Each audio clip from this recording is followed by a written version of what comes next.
bójú bá rọrùn ẹnu a máa wí o. Ẹ má bínú mo ṣe kọ́ bó ṣe ń sọ rárá ni. Ẹ̀yin tèmi nílé mo tún ti dé sí lọ́rùn nìyẹn o fún ti ọ̀sẹ̀ yìí lórí ètò kílẹ̀ rí sí.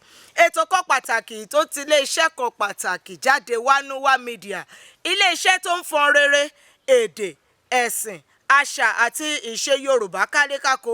Bẹ́ẹ̀ náà la máa ń polongo àwọn ọmọ wa tó ti lààmìlaka káàkiri orílẹ̀-èdè àgbáyé. Kílẹ̀ rí sí ní ètò kan lórí èyí tí àtijọ́ bá fi ọ̀rọ̀ jomi tó ró ọ̀rọ̀ fíkunlukùn lórí àwọn ìrírí gbogbo tá a fojú rí tó ṣẹlẹ̀ sí wa àbí tí wọ́n sọ fún wa. Ìkan bẹ́ẹ̀ náà ni èyí tá a fẹ́ gbé yẹ̀wò ní ọ̀sẹ̀ yìí lórí kílẹ̀ rí sí. Ẹ̀yin tèmi mo kọrin yẹn lẹ́ẹ̀kan. Nuwa Media. Wọ́n máa pè wá pé ká wá lọ jẹun wedding mà ní o. La bá gbéra wọ́n fẹ́ ṣe registry. La bá wọṣọ gbogbo wa ti di kákàdì kúkú. Lọ́ba ṣe mọ̀ àwọn registry bóyá kẹ́ ṣàpẹẹrẹ bí àwọn tó máa ń lọ sí bí àwọn registry ní Èkó tó máa ń ṣe wedding fún àwọn ọ̀pọ̀lọpọ̀ èèyàn lẹ́ẹ̀kan ṣoṣo mass wedding. Wọ́n ti wá fún àwọn couple yẹn ní couple number 1 2 3 4 5. Couple tèmi bá lọ wọ́n fún wọn ní couple number 11. Wọ́n bá dẹ̀ bẹ̀rẹ̀ sí ní pè wọ́n pè wọ́n wọlé ní mẹ́wàá. Bá ṣe pé couple 1 2 3 4 títí dé orí 9.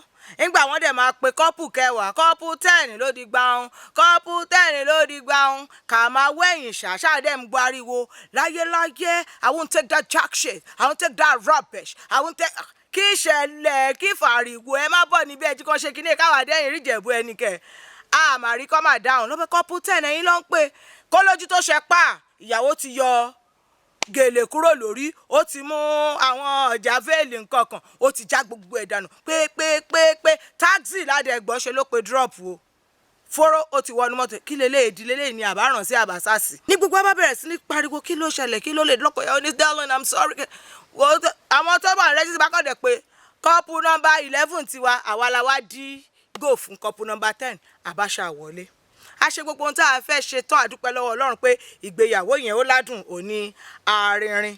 Akọ̀dẹ̀ wá padà síta la bá ń bèrè pé kí ló ṣẹlẹ̀ ẹ̀ mọ àwọn àhesọ ọlọ́sùn àhesọ ọlọ́sì. A ṣáà rí ẹnìkan ṣá tó jẹ́ bíi ẹbí sí àwọn ìyàwó tí wọ́n jọ bára wọn jà.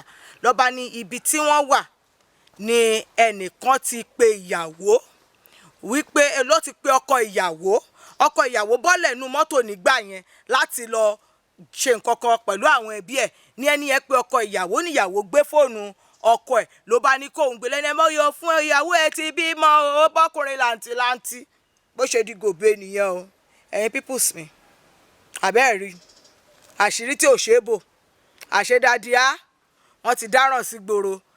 Ọjọ́ tó fẹ́ ṣègbéyàwó pẹ̀lú Madam B ni Mrs. A Sotose ni àwọn bí ọmọ ẹjọ́ tó bá jẹ́ yẹn ni ṣe máa continue wedding yẹn ni àbẹ́yìn náà máa jálẹ̀ bẹ́ẹ̀ tó bá jọmọ yìí ló ṣẹlẹ̀ sí kí lẹ fẹ́ ṣe. Ẹ fi gbogbo èrò yín àti ohun gbogbo tí ẹ fẹ́ sọ ẹ fi ṣọwọ́ sí wa bẹ́ẹ̀ ṣe máa ń ṣe lórí àwọn ìtàkùn wa lórí ayélujára lórí Facebook, Instagram, TikTok, Threads àti YouTube. A wà gẹ́gẹ́ bí Nuwa Media Official. Ẹ dẹ̀ lè tẹ àtẹ̀ránṣẹ́ sí wa lórí àwọn ẹ̀rọ ìbánisọ̀rọ̀ wa àbí kẹ́ ẹ pè wá.